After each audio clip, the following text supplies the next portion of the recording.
Welcome to the show. Hanging out today with the Rat City Roller Girls, who are celebrating their 10th anniversary. We'll tell you a little bit more about that later on in the show.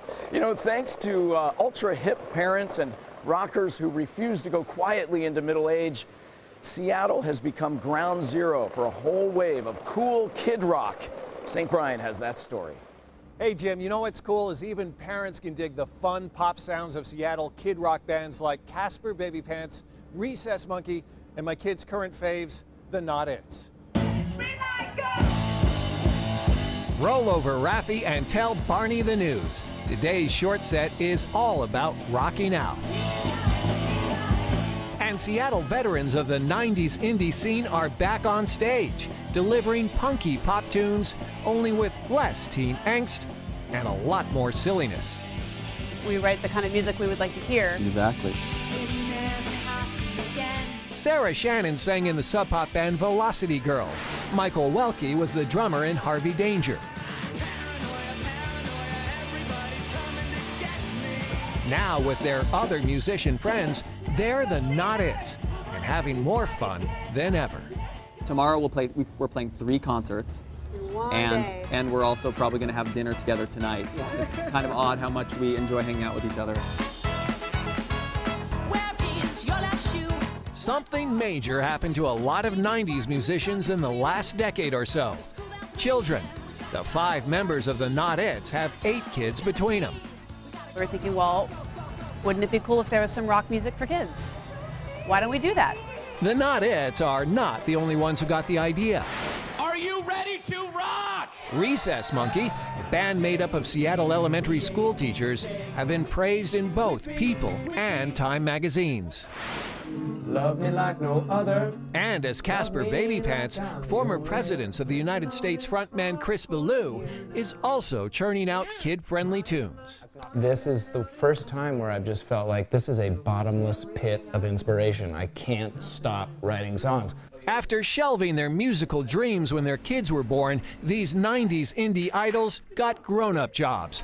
Tom is a special educator, Jenny an HR consultant, and Danny sells real estate around Ballard and Green Lake. Nothing at all like those grungy 90s. You play at a club and the crowd is down there like this, looking for a reason not to like you.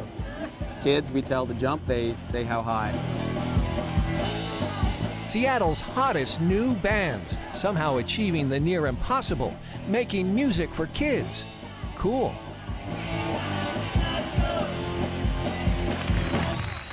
All of these bands are working hard spreading that Seattle kindie rock sound. In fact, Recess Monkey is playing New York City this weekend. Jim? Thanks, Saint. Hey, do you like roller derby?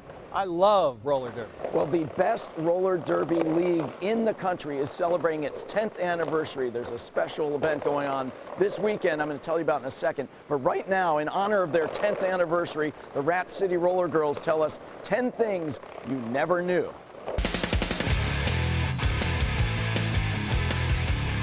The Rat City Roller Girls was featured on Top Chef Seattle Season 10. Show us your cans. At every bout we collect canned goods for Ballard Food Bank. Our early years were featured in a documentary called Blood on the Flat Track.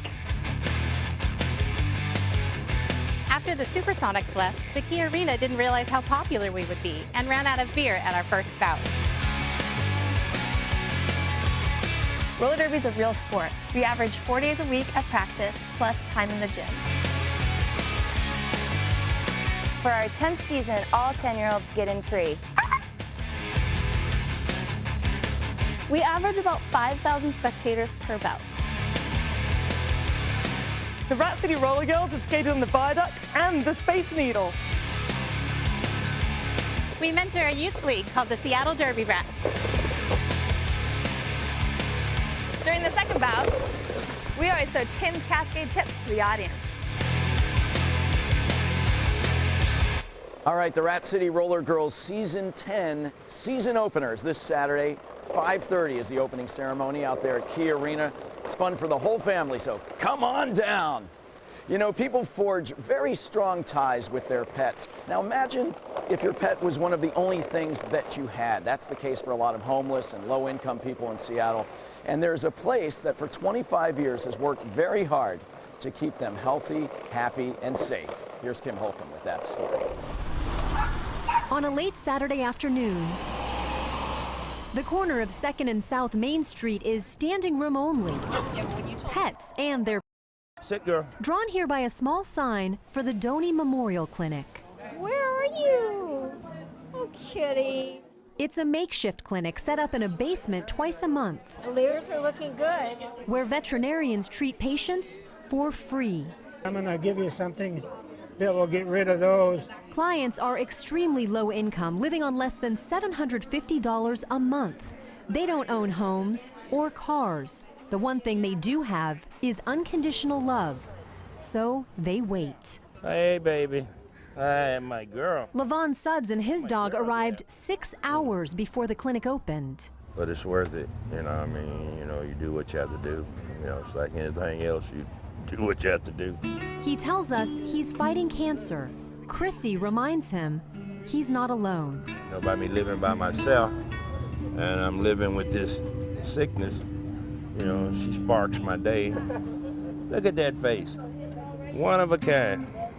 It's why Dr. Stan Coe has helped run the clinic for 26 years. In a lot of cases, it's pretty much their whole life. A lot of them don't have family, and that pet is their constant companion.